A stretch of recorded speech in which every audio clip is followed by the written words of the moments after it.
Happy Friday, the 13th. Oh, today's Friday the 13th. Of course it is. Anyways, I don't believe in the Friday the 13th. The only thing for me, Friday the 13th is good, is, because I don't believe in that shit, is watching Jason. Like, I like the movies. I used to watch scary movies all the time. If you ask my ex-wife, I used to fucking go to bed to them bitches. I think there was one time I watched Dawn of the Dead, the remake, every day for a straight year. And it was on bootleg. So yeah, I used to get movies on bootleg. I'm that old. I understand now why I watched them. I didn't understand then. Watching them meant that I didn't have to pay attention to my life, because it was so much havoc, chaos, and mayhem in those movies. I'd say it was the soundtrack, and yeah, sure, going to sleep to scary movies is kind of weird, but it took away the focus of what was going on in my life. That's what scary movies do. You sit in there, I sit in there, I watch them, and it's so chaotic that my life, I come out of the movie and I'm like, well, thank God I'm not living like that. And then I'm back to whatever the bullshit is that I'm doing or used to do. And now I just don't watch scary movies like I used to. I'll sit there with my friends, and go watch one. But it's not the same as it used to be. Now it's like friendship and fellowship. I don't know, the whole idea of sitting at home watching a movie just doesn't appeal to me as much as it used to.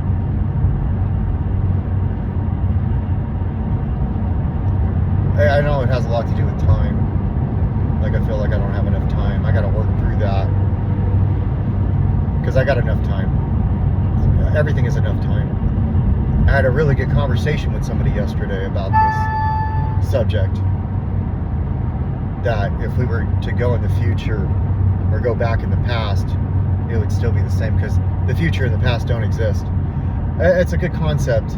I like always hearing what other people have to say, their ideas. There is a past and there is a future. The past is something that I used to be so depressed about that it would drive me to getting loaded.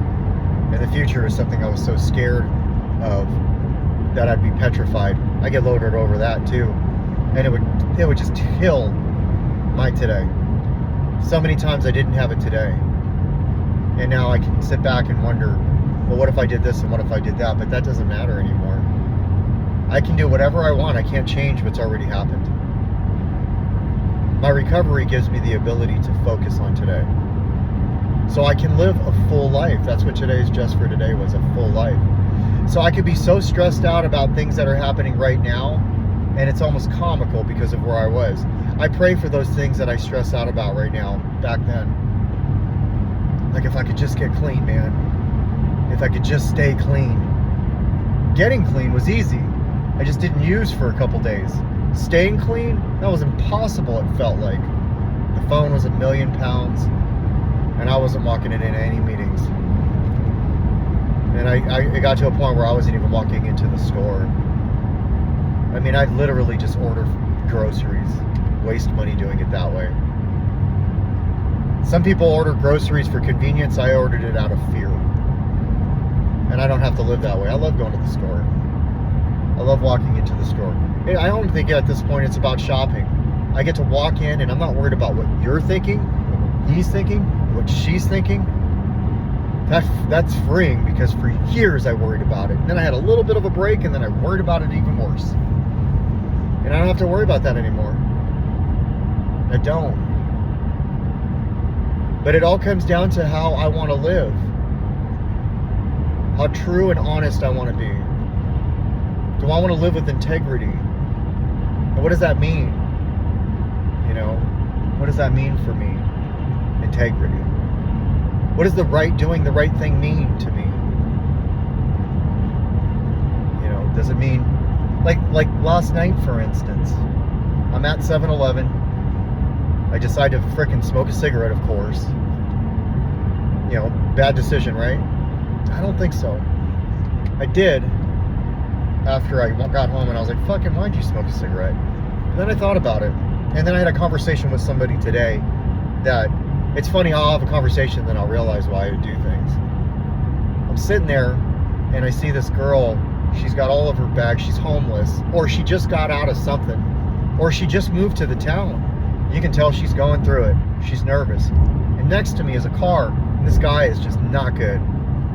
And he's not thinking good either.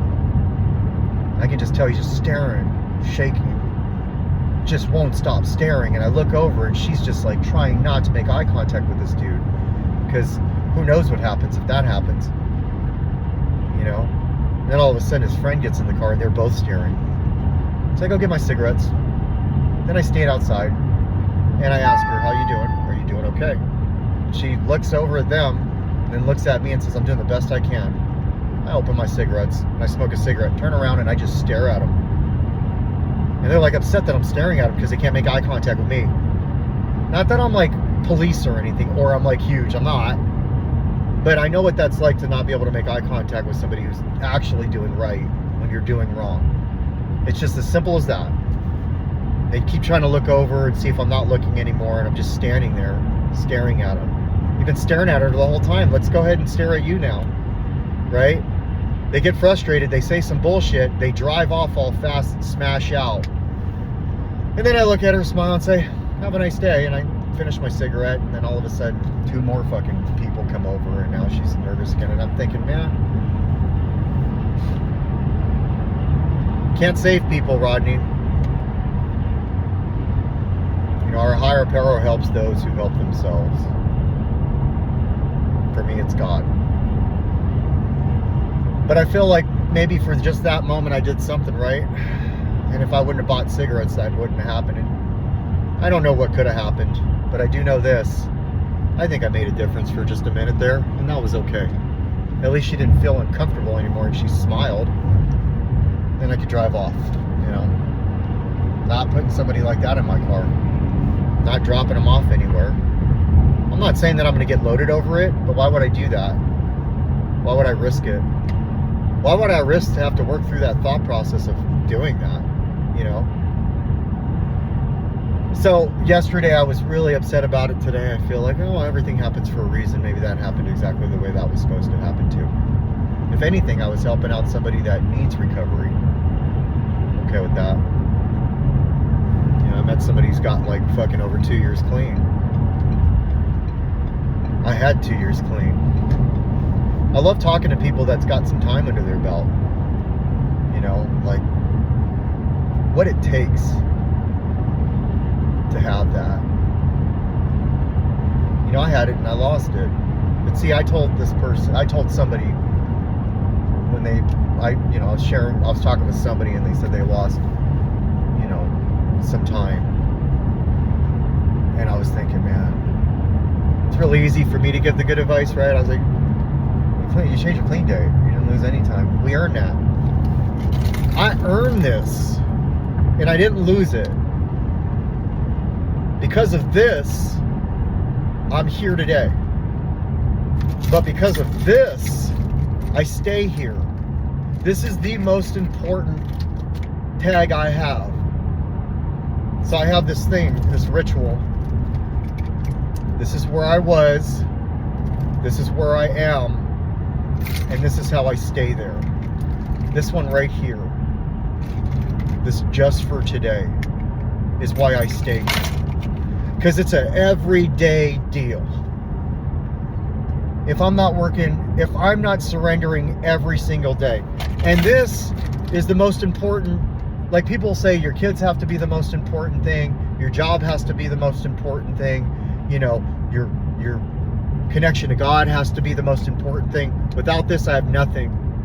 Absolutely nothing. And I have to remember that because there was a time all I cared about was this.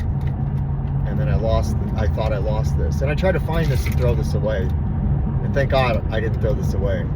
I found this when I had a couple months clean. Like, oh my God, there it is. And I'm so grateful I didn't find it. I was so upset. I wanted to just throw it out the window. There's a lot of things I've wanted to do when I was in active addiction that I didn't do. Thank God. That's why I believe that my higher power works for me in the most mysterious ways. My higher power will have me connect with people that I would have never connected with. Just 1,000 people can reach out to me and the right one does. It's just not that 1,000 people do. I'm not even trying to go there. A lot of them are bots. That's a joke for the people that know me well. But it's true.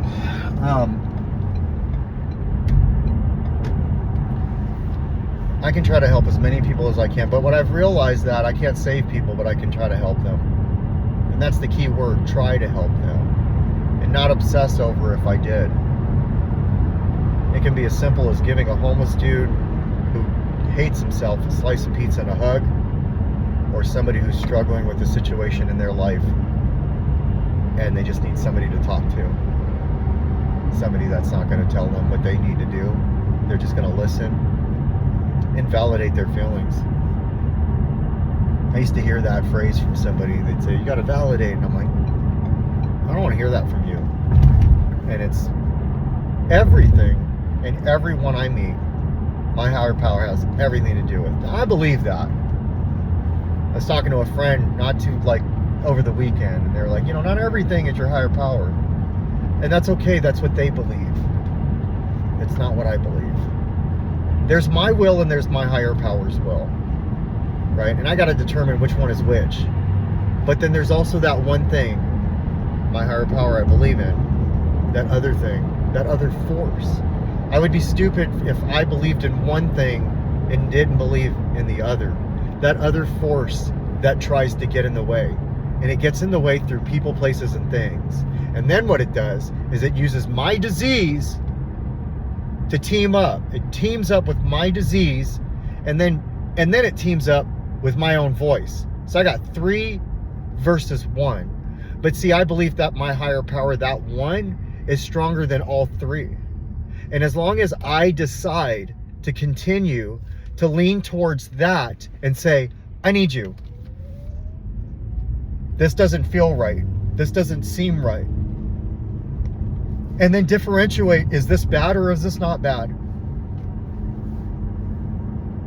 And do my best to be honest, open-minded, and willing, to be loving, kind, to not be a douchebag to people and not be a douchebag to myself, and to do my best to share as much as I can and get it off my chest with another human being. It doesn't have to be somebody in recovery. I spent a good hour talking to my ex-wife last night about all kinds of stuff. And she helped me.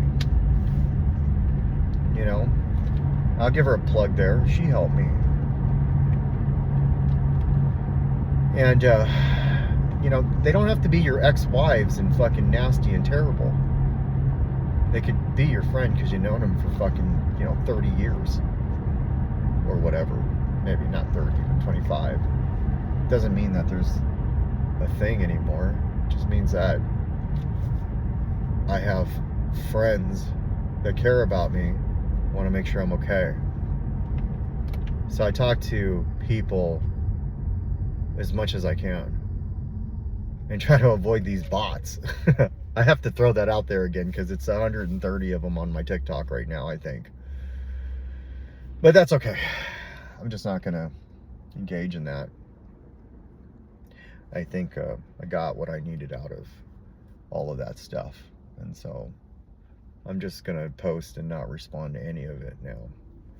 Unless somebody says, hey man, I watched a video and I'm really struggling. Do you have a second? Then I'll respond to that. It's crazy how things work and how I start to process things. Anyways, so today's going to be a great day.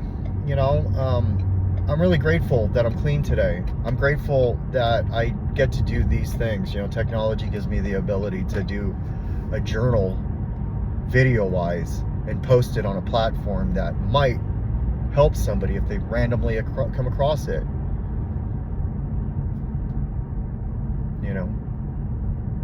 A friend of a friend of a friend who knows somebody who all of a sudden somebody in another country or state stumbles across it because they went to a meeting, became friends with somebody, and they're friends, and then boom, it pops up on their shit, and they don't know what to do about their bills. It's like, the fuck, water shut off. And then my shit comes on, and they're like, oh man, he was able to stay clean, go through that, and his water shut off, and he still fucking leaned on a higher power. You know? And not reach out to me. Just go through it and get through it and trust. Or whatever, you know? Like, I mean, I just want attraction rather than promotion. I don't sit on here talking about subscribe to my TikTok, my Instagram. I share what's going on with me. And hopefully what I share will help somebody. I don't need you to fucking reach out to me. I don't put my phone number on here or any of my fucking tag, my shit.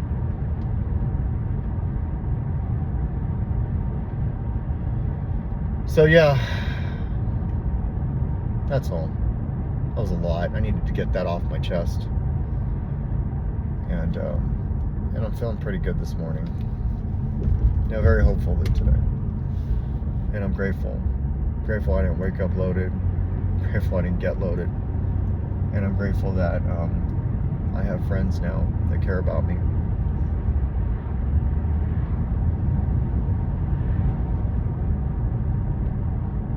You got this.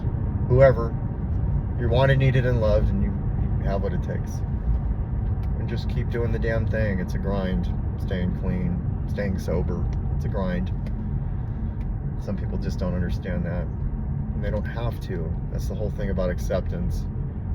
If I have to make other people understand it, then I'm not living the way I need to live, which is my side of the street, and that's it. Bye.